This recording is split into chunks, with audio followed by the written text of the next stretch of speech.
নমস্কার, আপনারা দেখছেন পিবি নিউজ। আপনাদের সঙ্গে রয়েছে আমি, সাথেই নজর রাখবো এই মুহূর্তের খবরের দিকে। শ্যালিকার নাবালিকা কন্যাকে ধর্ষণের ঘটনা দেখে ফেলায় স্ত্রীকে খুন করার অভিযোগে যাবজ্জীবন কারাদণ্ড স্বামীর। বিচারকের সাজা শুনে কান্নায় ভেঙে পড়লেন সাজাপ্রাপ্ত আসামি। 4 বছর যখন বয়স তখন মামাদের কাছে থাকতাম। যখন 8 বছর বয়স হয়েছে তখন ওই খালামারা গিয়ে নিয়ে এসেছিল। নিয়ে এসে তখন 8 বছর বয়স, তখন আমার সাথে খালামা ভালোই চলতো। আর খালু যে আমার সাথে খারাপ ব্যবহার করতো, অত্যাচার করতো। এর আগে খালামার সাথে বলে দিয়েছে, আর বললে বলতো যে ধর্ষণ করতো। আচ্ছা, কতদিন ধরে হয়েছে? 3 মাস। আচ্ছা, আর তারপরে গিয়ে সবসময় বলতাম যে আমি খালামাকে বলে দেবো, আমার ভয় দেখাতো যে মেরে দেবো, গলায় ছুরি ধরবো, গলা টিপে ধরবো, এরকম ভয় দেখাতো। তখন ছোটো ছিলাম, অতটা ছিল না, আমি বলতাম না। এবার একদিনকে অত্যন্ত হয়েছে, এর আগে আমি খালামাকে সাথে বলে দিয়েছি। আর খালামা আমাকে এই খালামার সাথে ঝামেলা করেছে, ঝগড়া বেঁধিয়ে খালোকে মেরে দিয়ে তখন আমার বলছে তোকেও এবার মেরে দেবো। খালামাকে কিভাবে মেরেছিল? গলা টিপে মেরেছিল,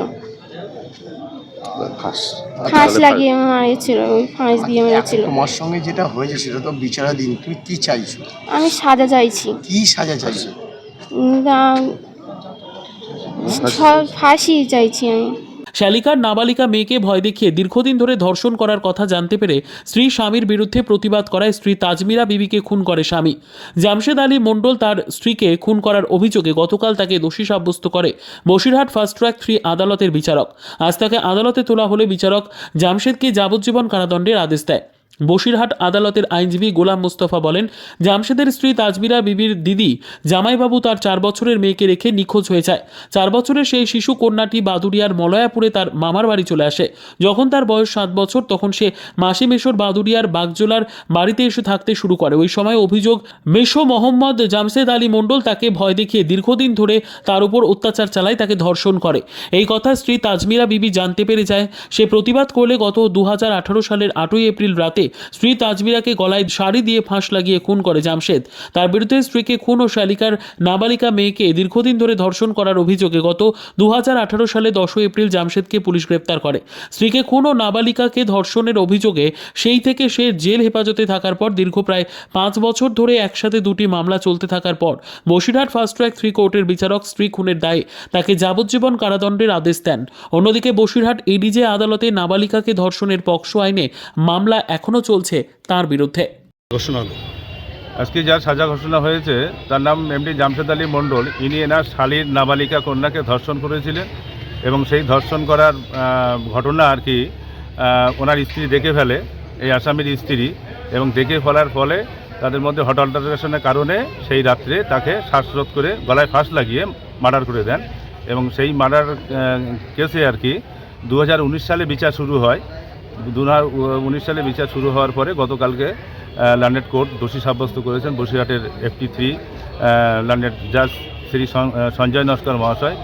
তিনি তাকে দোষী সাব্যস্ত করেন সমস্ত সাক্ষ্য প্রমাণ বিবেচনা করে, এবং আজকে তার সাজা ঘোষণা হলো। কি হলো সাজা?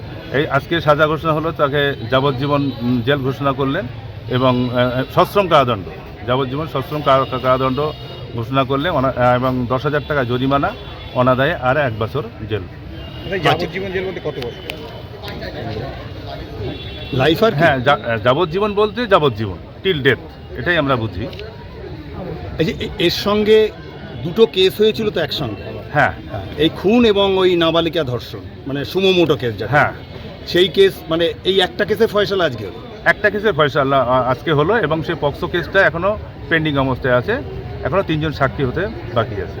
তারপরে আবার তার জাজমেন্ট। সম্প্রতি আরজিকর কাণ্ডের যে সঞ্জয় রায়ের সাজা ঘোষণা এবং এই যে আপনাদের এখানে এই কোর্টের সাজা ঘোষণা, এই বিষয়ে আপনি কী বলবেন? এই বিষয়ে আমার বলার বিষয় হচ্ছে যে মানুষের বিচার ব্যবস্থার উপরে আস্থা ভরসা আছে, এবং রাজ্য পুলিশের উপরেও আস্থা ভরসা আছে। তারা সঠিকভাবে তদন্ত করে মানে চার্জশিট দিয়েছেন এবং তাদের ইনভেস্টিগেশন সঠিকভাবে করেছেন বলে আজকে এবং স্টেটের পক্ষ থেকে আইনজীবী যারা আমরা আমাদের এই কেসের যিনি বাদীপক্ষের উকিলবাবু ছিলেন আর কি, এমডি ইসমাইল মিয়া, তিনিও আমার সঙ্গে সহযোগিতা করেছেন। সকলের সহযোগিতায় আজকে এই সাজা হলো এবং মানুষের কাছে বিচার ব্যবস্থার উপরে প্রশাসনের উপরে একটা আস্থা ফিরে আসে। Bureau report PB news. Dreamland nursing home, ঠিকানা ইন্দ্রপ্রস্থ, বাবুরবাগ, পূর্ব বর্ধমান। পিন নম্বর 713104। যোগাযোগের নম্বর 9775163111।